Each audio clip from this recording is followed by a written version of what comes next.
This video is going to cover the topic of box and whisker plots. Be sure the date and topic are at the top of your page. The essential question for this page is, how do we use what's called a 5-number summary to make a box and whisker plot? Before we learn how to use that 5-number summary, it would be a good idea to talk about what a box and whisker plot is. And just so you know, sometimes we'll refer to it just as a box plot. So a box or box and whisker plot is a visual, and it really shows how spread out data is in a data set. And it only shows you just 5 pieces of information. So it doesn't have everything in detail, but it gives you 5 pieces of information that we call our 5-number summary.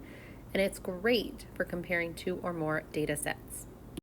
When we make them, they look something like this, right? And they're called box and whiskers because, of course, there's the box. But it also has these lines coming out the side that are reminiscent of whiskers, right? So if you had a little cat here, right, it might have little whiskers coming out. Let me give it some eyes. Little whiskers coming out. And that's kind of how the name comes about. When I'm referring to a 5-number summary, it's the 5 pieces of information that we need from a data set to make our box and whisker plot. And so we have 5 things listed here. Make sure you have these written down in a way that you can find easily. The first is that you'll find the minimum, which of course is just the lowest number. Then we would find the maximum, which is the opposite, right? It's the highest number. Then we would find the median, which is something we've worked on before. And that of course is our middle value. And then we've worked a little bit with what we're calling the lower and upper quartiles. We've seen those in our most recent video about quartiles. But of course, those are the numbers that mark the upper and lower 25% of our data. So I'll show you that with some information here. I'll give you an example. So imagine that we wanted to kind of know the typical age of people who went to the mall, and we found some data and we collected the numbers, the ages of some folks who were there. We're going to use this to make a box and whisker plot. So the first thing we need to do is put these in order from least to greatest. And to do that, it would look something like this, right? Double checking that I have all my numbers and they are in order. And I'm going to use this to make that 5-number summary. And the first of those things was to find the minimum. And that's pretty clear to me, right? They're in order, so I can see that 12 is our minimum. I then want to find our maximum, and again, that's pretty clear over here since it's in order. That's 52, so I know my youngest and oldest. And then I'm going to find the median. So take a moment and look what number is in the middle to find the median. As I work my way in from both sides, I can see that 18 is our number here in the middle. So 50% of the people were older than 18 and 50% of the people were younger than 18. And that brings us to our upper and lower quartiles, which were new in our most recent video. So look back at those if you need that. But we're going to look at this bottom half before I get to the median. And I'm going to look for the middle number here. So if I kind of mark my way through, I see that 15 is my lower quartile value. And on the other side, right, here's the upper half. I'm going to look for the middle of those, and I see 24 is smack dab in the middle. So those are the 5 numbers I'm going to use to make what I'm calling the box and whisker plot. Now, a box and whisker plot needs to be along a number line, and I need to decide how I want to number these. I have to have something at least as small as 12 and up as high as 52. I don't feel like counting by ones, so I think what I'll do is I'll count by 5s. So I'm going to go ahead and start at 10 and go up by 5s. And from here, I'm going to mark some information. So I'm actually going to start here with the median. The median was 18. If I look along my number line, I know it's somewhere between 15 and 20. So hovering over where about 18 would be, I'm going to make a vertical line.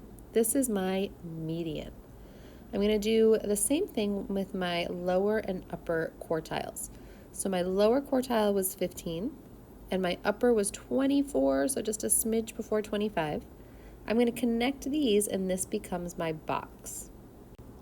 Now my whiskers are formed when I put in my minimum and maximum. So my minimum was 12. I'm going to kind of hover that around here. And my maximum was way up here at 52. So these are our whiskers. These show us how spread out that data is. Gosh, we had a lot of distance all the way up to our maximum. And what's cool here is that this shows us really easily the 50% that's in the middle. And that's a good way for us to see what's kind of typical. So the typical age for people at the mall were somewhere between 15 to 24. And some of the other folks might have been maybe outliers. 52 is so far away, that whisker is so long that 52 looks like an outlier. Let's try one more together with this data of the shots taken by the Timbers during various soccer games. So I have the numbers kind of listed as if they were chronological, and we're going to first reorder the numbers from least to greatest. So take a moment and take care of that, and then we'll see if we agree. Okay, so here's mine from least to greatest, and now that they're all organized, I can find that 5-number summary. So once again, the minimum and maximums are pretty quick and easy to find, right? So I have 3 and 22 are the high and low values. And then of course we need to work our way inwards to be able to find our median. And this time our median is actually going to be in between. So our median looks like in between 12 and 13 would be 12 and a half.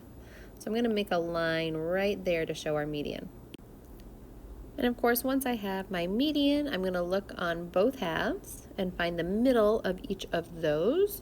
So I see here that the middle of my lower half is 6, so that's my lower quartile mark. And the middle of my upper half is 15, so that is my upper quartile. And with that, we can actually go ahead and make the box and whisker plot, which is what we're practicing here.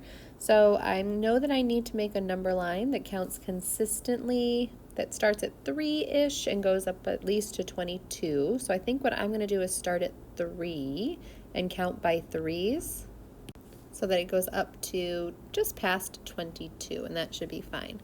And again, I'm going to take that median, it's somewhere at 12 and a half, I'm guessing is right around there. I'm going to float up and put a little line here to show my median. I know my upper quartile was 15, and I know my lower quartile was 6. So these together form the box that we're going to have. So this is where 50% of the shots numbers were. And then my minimum was 3, and my maximum was 22. So I'm going to put it right around there. And I went ahead and labeled each of those so that later on, if you're looking at it and you're not remembering which one is which, you can look at this to see that. For your turn, I've gone ahead and given you data already in order from least to greatest. So I just want you to focus on finding that minimum, maximum, median, and the 2 quartiles, and then practice drawing it on a number line. And again, I've sort of helped set that up for you. And it can be a little hard to know why we do box and whisker plots when we just do this in isolation. So no worries, we will certainly be doing more of these in class and making connections as to why we do this. But right now I want you to know how to use that 5-number summary to make a box and whisker plot. And that of course was your essential question. So be sure to bring notes and questions that you have to class for us to work on together.